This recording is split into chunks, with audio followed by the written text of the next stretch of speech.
Hello guys, welcome to foam mix circle. আমি প্রিয়াঙ্কা চলে এসেছি আজকে নতুন একটা রেসিপি নিয়ে। আজকের রেসিপিটা হচ্ছে চিলি মাশরুম।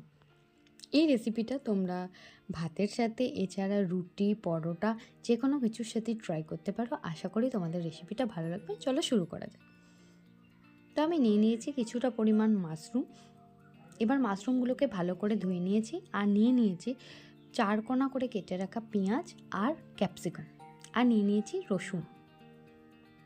এবার মাশরুমগুলোকে আমি আধখানা করে কেটে নিলাম, আর যেগুলো ছোট ছোট আকৃতির মাশরুম রয়েছে সেগুলোকে আমি কাটিনি, সেরকমই রেখে দিয়েছি। এবার ওপর থেকে ছুটিয়ে দিলাম একটু হলুদ গুঁড়ো, তারপর দিয়ে দিলাম কর্নফ্লাওয়ার আর ময়দা।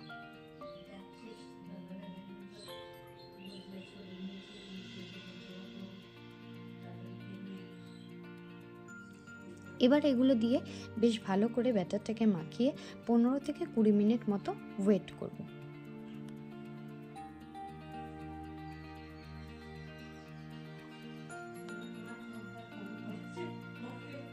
তারপর ওভেন অন করে তার মধ্যে কড়াই চাপিয়ে তেল বসিয়ে দিয়েছি। এবার সেই তেলেতে আগে থেকে যে মাশরুমগুলোকে আমি মাখিয়ে রেখেছিলাম ময়দা আর কর্নফ্লাওয়ার দিয়ে, সেইগুলোকে বেশ সুন্দর করে মুচমুচে করে ভেজে নেব।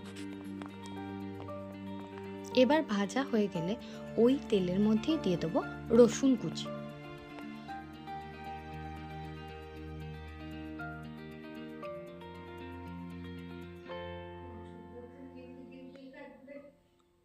এরপরে দিয়ে দিলাম পেঁয়াজ কুচিগুলো।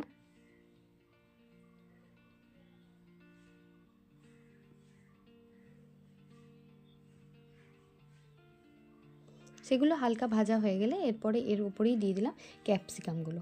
এই পেঁয়াজ আর ক্যাপসিকাম বেশ একটু ভেজে নেবো, তবে খুব এমন বেশি ভাজবো না, তাহলে কিন্তু সেটা টেস্টটা ভালো লাগবে না। হালকা করে ভেজে নেব। এরপর চলো সসটা রেডি করে নিই। এই সসটাকে রেডি করে নেওয়ার জন্য আমি 3 রকমের সস নিচ্ছি: টমেটো সস, চিলি সস আর সয়া সস।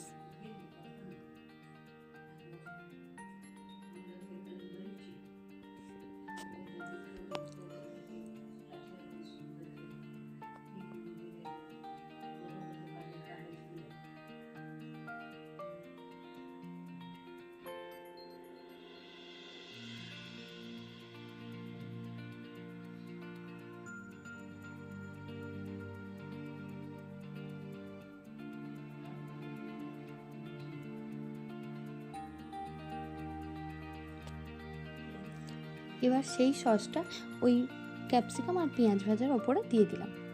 হ্যাঁ, আরেকটা জিনিস আমি বলতে এখানে দেখাতে ভুলে গেছি ভিডিওতে, সেটা হচ্ছে আমি এর মধ্যে না কাঁচা লঙ্কা আর আদা বাটাও অ্যাড করেছি। এবার ওই বাটিটা ধুয়েও এর মধ্যে একটু জল দিয়ে দিলাম।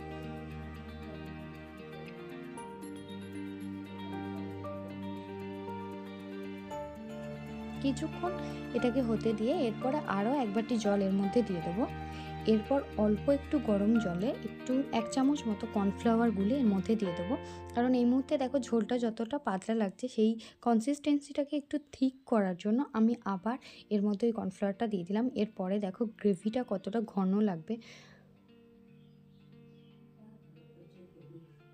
এরপর এর ওপর দিয়ে দিচ্ছি পরিমাণ মতো নুন। ব্যাস, এর কিছুক্ষণ পরই এর মধ্যে আগে থেকে ভেজে রাখা মাশরুমগুলোকে এবার দিয়ে দিলাম। ব্যাস, এবার এটাকে মিডিয়াম ফ্লেমে হতে দেব।